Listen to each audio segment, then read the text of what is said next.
Hai Mauri, kayaknya serius banget nih baca bukunya, bukunya Pak Julius Tahia ya. Apa yang menarik dari situ? Yang menarik dari buku ini, dan saya senang banget baca buku ini karena di buku ini tuh ngejelasin jadi seorang pemimpin itu nggak hanya bermodalkan intelektual aja Bu, tapi kita tuh juga harus punya etika, harus punya nurani, dan salah satunya tuh kita juga harus punya integritas yang bagus, yang kuat. Nah, ngomong-ngomong tentang integritas nih Bu, Ibu ada saran gak sih Bu buat anak milenial zaman sekarang? Bagaimana sih kita menumbuhkan rasa integritas itu dalam jiwa kita? Oke, ini pertanyaannya gampang-gampang susah ya. Tapi sebenarnya kalau bicara integritas, kita tidak perlu harus menunggu sampai menjadi pemimpin. Integritas itu kan sesuatu yang ditumbuhkan sejak dini ya. Ya saya yakin pasti orang tua kita semua menanamkan nilai-nilai kejujuran, bahwa kita harus berkomitmen jika sudah berjanji untuk melakukan sesuatu. Nah itu adalah integritas. Sekarang kan sudah di tingkat universitas ya, dari pendidikan dasar, kalau ikut PAUD, TK, SD, pasti kan guru-guru kita juga mengajarkan jangan mencontek ya, jangan nyontek ya.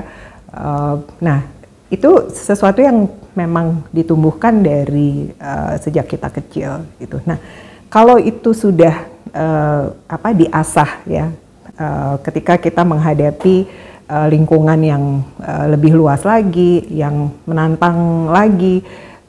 Saya ambil contoh misalnya di sini siapa yang naik motor ya. Ya, saya tuh paling gemes nih kalau tiap pagi mau berangkat ke kantor, betapa kita menyaksikan pelanggaran berjamaah, ya kan, yang bawa motor ya, nggak boleh muter balik, malah muter balik, ya rame-rame, udah ngelewatin traffic light, ya mau duluan, ya.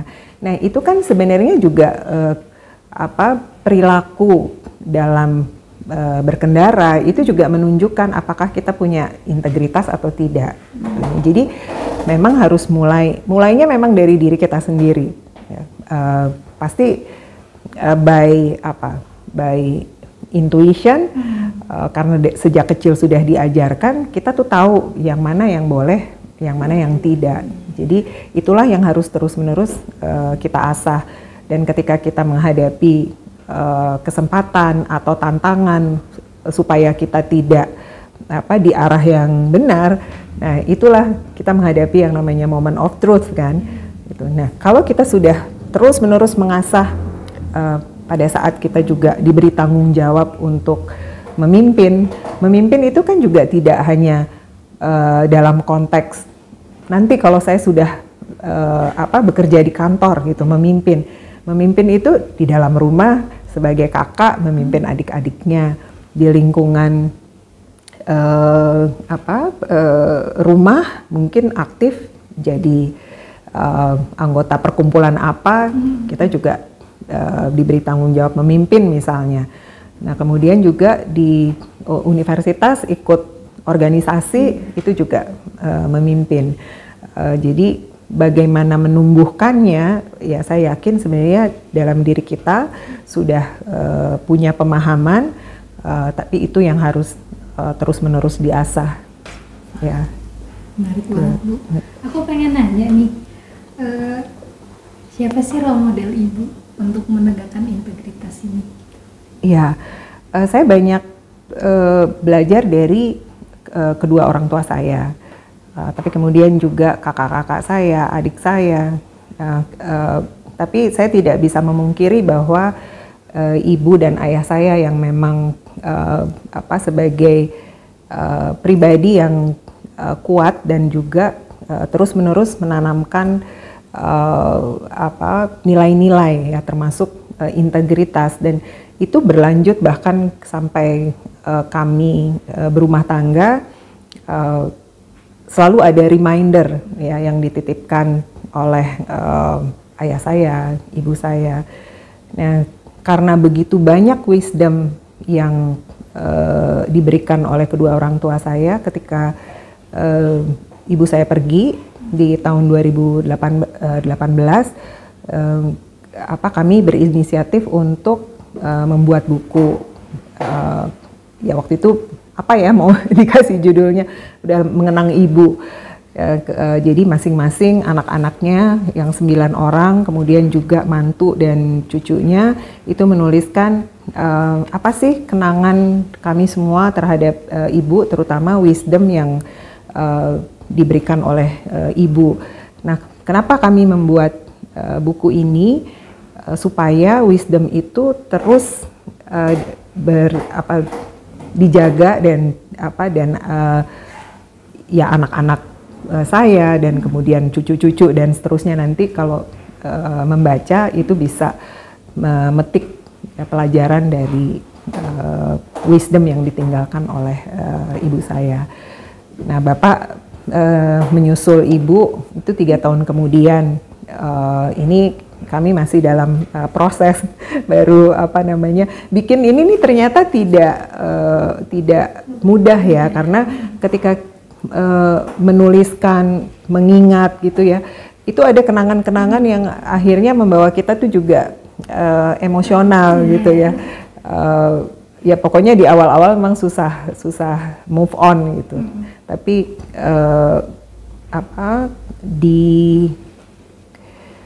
yang saya bahagia adalah buku ini bisa selesai, Bapak masih ada, gitu.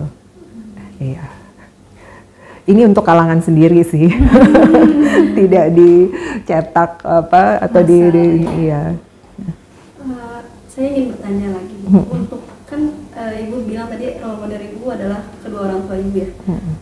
Dari role model dari kedua orang tua Ibu itu ada nggak integritas dari tiap anak-anak dari kedua orang tua Ibu itu yang memiliki integritas yang sama gitu di antara satu yang lain, atau setiap saudara Ibu mempunyai integritas sendiri-sendiri atau bagaimana?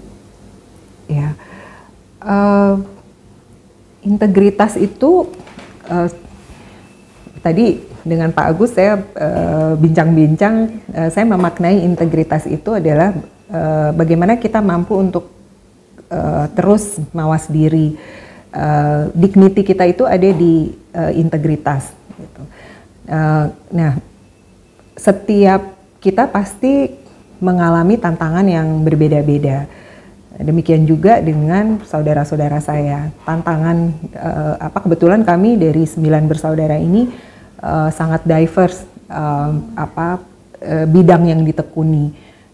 Kakak saya paling tua itu terjun di bidang broadcast. Jadi beliau seorang penyiar yang cukup dikenal di masanya. Kemudian yang nomor 2 itu insinyur listrik, bekerja di kantor. Nah kemudian yang nomor 3 itu wartawan.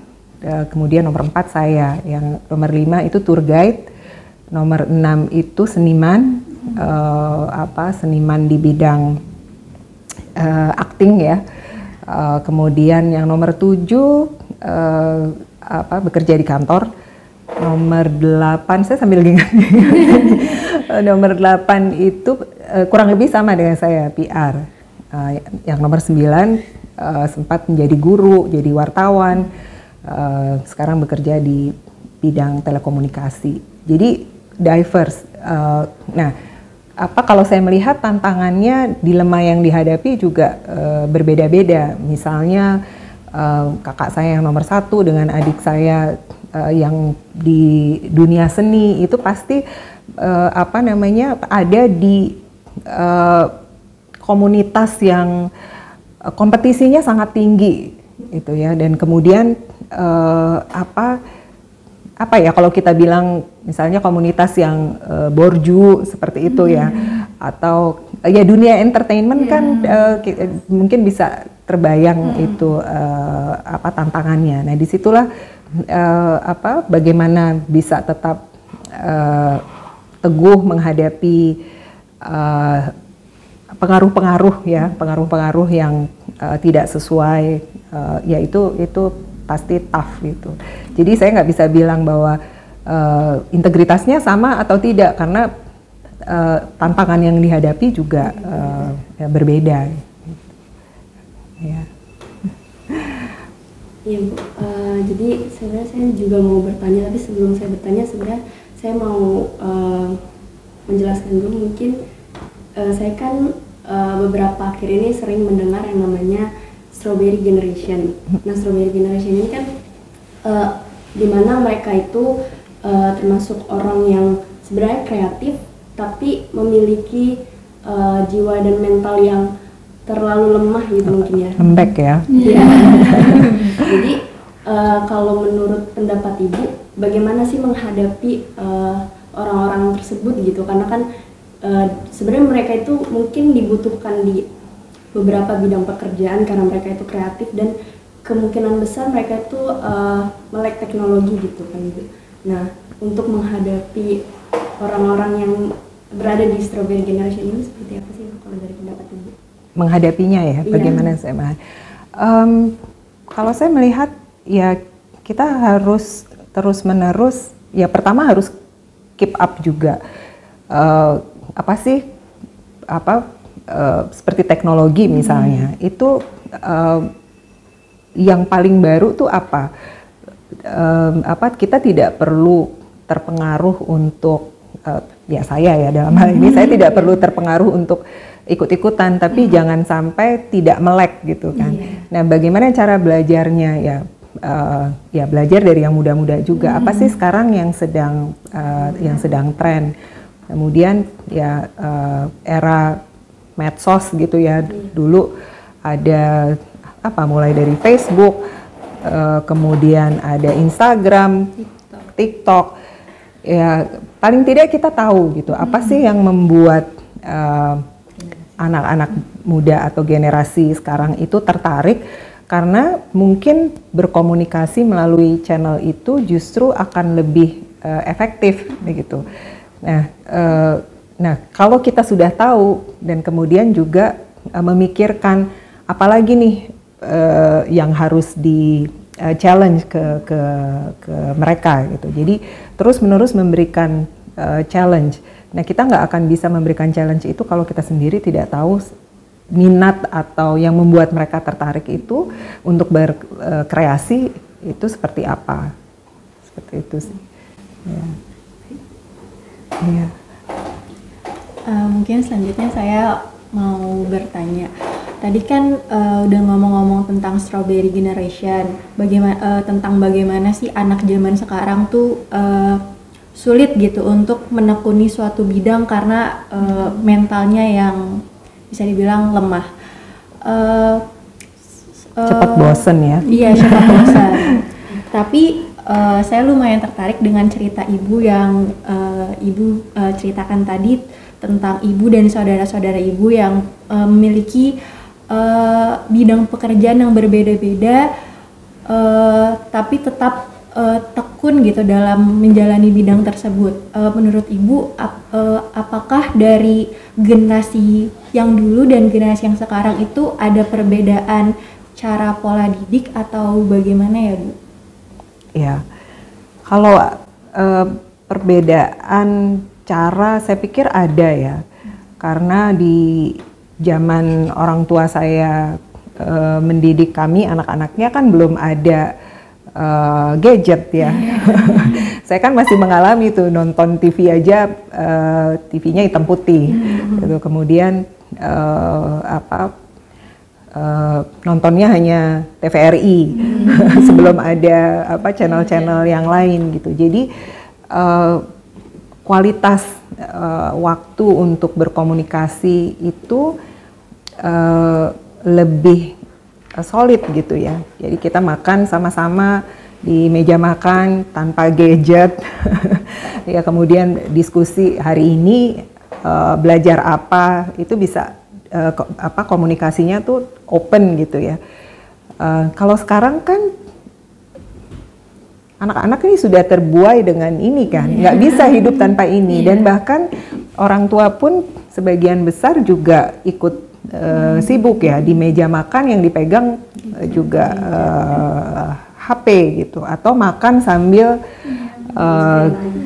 nonton apalah, YouTube lah atau apa gitu. Jadi ini yang tadi saya katakan bahwa teknologi itu jadi pedang bermata dua gitu. Kalau kita tidak bijaksana menggunakannya, ya kembali lagi memang dibutuhkan, ya ini unavoidable gitu, nggak bisa dihindarkan gitu ya, nggak bisa dipungkiri, apalagi dengan kondisi kalau tadi saya ceritakan ibu saya full time mom itu. Nah sekarang generasi sekarang ibu bapak bekerja, ditambah lagi tuntutan-tuntutan yang tadi mau eksis harus cari uangnya harus lebih gigih, atau bosenan tadi karena di sana ditawari package yang lebih menarik, lebih tinggi, ya jadi kutu loncat lah gitu ya. Ya memang ada perbedaan cara mendidik gitu. Nah kalau menurut saya sih itu harus kembali lagi kepada orang tua untuk bisa menanamkan values, kemudian juga membangun sense of purpose, dan kemudian juga harus ada ketegasan gitu, mana yang boleh dan tidak boleh, termasuk dalam menggunakan alat-alat ini yang bisa jadi bumerang juga gitu. Ya saya pikir itu yang harus disadari juga oleh para orang tua. Ya. Tadi kan Ibu bilang ada sense of purpose-nya gitu. Kalau misalnya dilihat dari sense purpose Ibu tuh bagaimana Bu?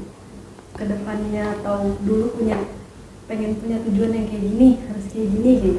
Ada nggak Bu yang kayak gitu? Iya. Nah saya melihat ayah saya dan ibu saya bahwa hidup itu mengalir aja. Nah ini bisa bisa salah, bisa benar, atau bisa cocok, bisa tidak cocok buat orang lain.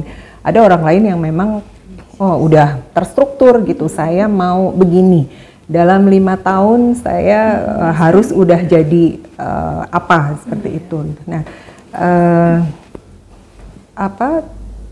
saya mungkin ingin cerita waktu saya lulus SMA, saya bingung mau meneruskan kemana. Nah dulu tuh zamannya saya tuh ada PMDK, pokoknya PMDK sama si Penmaru itu nggak lulus. Terus karena kemampuan bahasa Inggris saya baik, ayah saya bilang, kamu sekolah di luar aja gitu. Ada om saya yang bersedia membiayai. Nggak mungkin kalau orang tua saya yang membiayai, tapi saya tidak mau. Akhirnya saya memilih kuliah di Akademi Sekretari ya, di Tarakanita, itu diploma 3, dengan cita-cita begini, bahwa nanti kalau sudah lulus saya bekerja, saya bisa membiayai kuliah saya sendiri. Nah, tapi ketika saya bekerja, saya waktu itu 5 bulan kerja di Jakarta ya.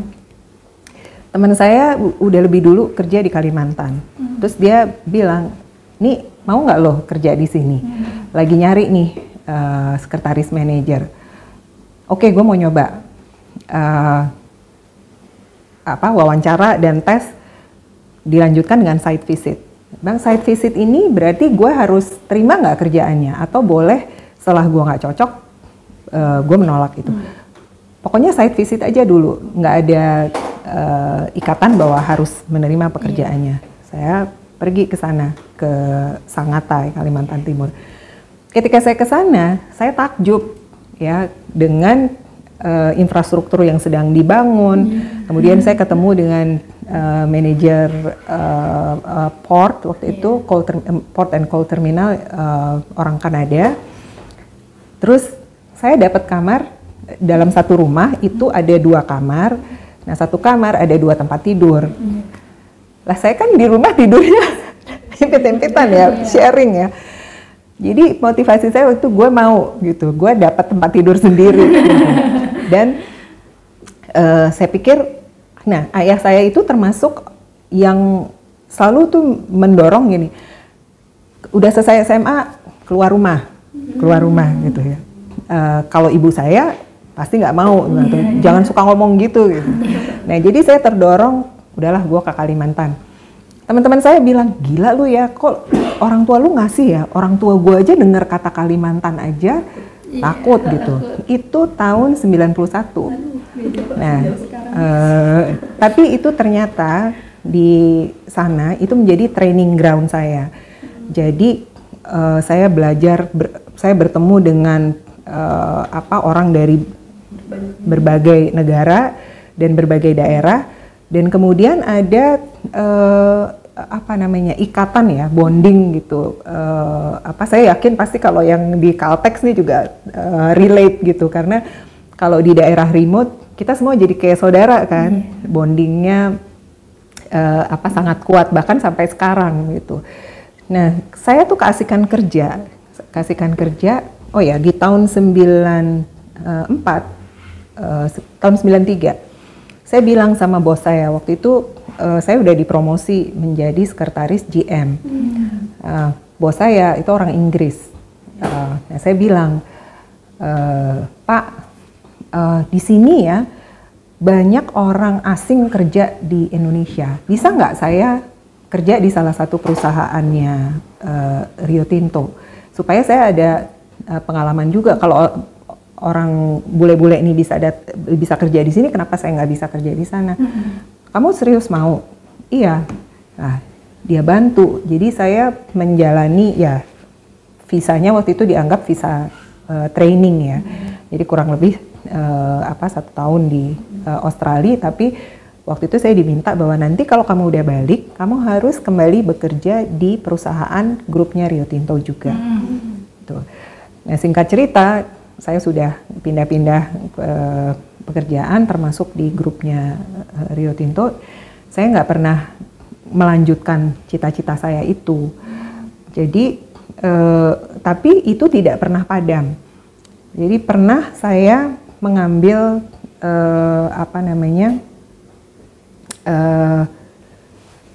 e-learning ya dari universitas di Australia. Bayarnya mahal. Waktu itu saya sudah menikah, saya sudah punya anak 3. Hitung-hitungan saya, kayaknya saya bisa nih, gitu kan. Ternyata, 1, krisis ekonomi. Kedua, suami saya juga kehilangan pekerjaan. Nggak masuk hitung-hitungannya. Jadi, saya harus, ya udah, give up. Karena saya pikir gini, gila, ngapain gue ini mikirin gue sendiri. Yang penting kan anak gue ini 3 orang ini mereka perlu sekolah gitu. Jadi saya sangat mendorong ya supaya anak saya tuh selesai studinya lebih baik dari saya dan suami saya. Nah, alhamdulillah anak saya nomor 1 itu diterima di UNER, sudah lulus dan sudah bekerja sekarang. Yang nomor 2 itu di Universitas Indonesia, kedokteran gigi, SKG-nya udah selesai, sekarang lagi koas. Mudah-mudahan tahun ini selesai. Nah, yang ketiga itu diterima di ITB, dia ambil double degree, udah selesai dan udah bekerja juga. Nah, sekarang giliran saya masih mau menuntaskan S1 saya. Saya bilang ini cita-cita saya, hutang saya terhadap diri saya sendiri. Nah, jadi sekarang saya lagi ngurus nih untuk bisa diterima di universitas dengan program yang ada RPL, rekognisi pengalaman lampau. Jadi saya tidak perlu ulang lagi, bukan, harus tetap ikut kelas. Tapi target saya mudah-mudahan saya bisa selesai cepat gitu dengan pembobotan bahwa saya sudah punya pengalaman. Jadi kalau balik lagi tadi sense of purpose, kadang saya tidak tahu sebenarnya saya tuh mau kemana gitu. Tetapi saya tidak pernah melupakan saya ingin apa, dan itu selalu saya catat. Saya selalu catat. Saya share ke anak saya ini apa cita-cita mama yang sederhana sekalipun yang sudah tercapai. Seperti misalnya ini, saya mau bikin buku ini, gitu ya. Ini saya inginnya cepat, tapi kan ada tantangan-tantangan, ada waktu yang harus di manage, gitu ya. Jadi kalau saran saya sih, kalau punya cita-cita ya sesederhana apapun itu, apakah untuk pengembangan diri, untuk orang tua, untuk komunitas, itu dicatat. Kadang-kadang kita tidak tahu kapan waktunya kita bisa meraih itu gitu. Sometimes it takes years. Itu. Berarti sambil menjalankan apa yang sudah ada, sambil diingat-ingat kembali gitu ya, tentang cita-cita yang lampau, sambil diusahain untuk bisa dicapai gitu. Betul, iya. Karena kita kadang-kadang kan harus mengalahkan keinginan diri sendiri untuk sesuatu yang lebih besar gitu. Nah, pada saatnya apakah dari sisi waktu, apakah dari sisi biaya, apakah dari sisi beban gitu ya yang sudah memungkinkan, nah itu kita lakukan. Jadi jangan pernah menyepelekan gitu. Gue kayaknya nggak bisa, itu nggak penting. Karena ada ya kita kan perlu juga ya mengembangkan diri dan kemudian juga menumbuhkan sense of confidence atau kepuasan, satisfaction terhadap diri kita sendiri gitu. Ya caranya mungkin dengan itu kalau saya ya. Iya. Iya Bu, jadi saya mau bertanya juga, kan Ibu tadi sudah membahas bahwa role model hidup Ibu juga itu salah satunya kedua orang tua Ibu kan. Salah satunya ibunda dari Ibu, sehingga Ibu membuat buku tersebut. Nah, kalau dari Ibu, kira-kira kalimat yang sangat berkesan yang terdapat di buku tersebut itu kira-kira apa ya Bu?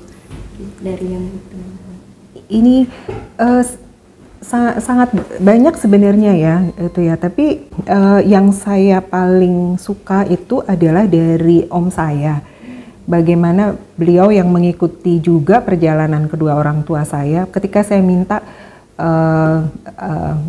saya memanggil beliau dengan Pak Jod gitu ya. Pak Jod, saya minta menulis. Dia hanya menulis singkat. Jadi dia menulis begini, Ibu Sunarsih tipikal wanita Jawa asli, setia dari ujung rambut sampai ujung kaki, mendidik anak, ini saya merinding, mendidik anak dengan iringan doa dan kesabaran tiada batas. Ini buat anak-anak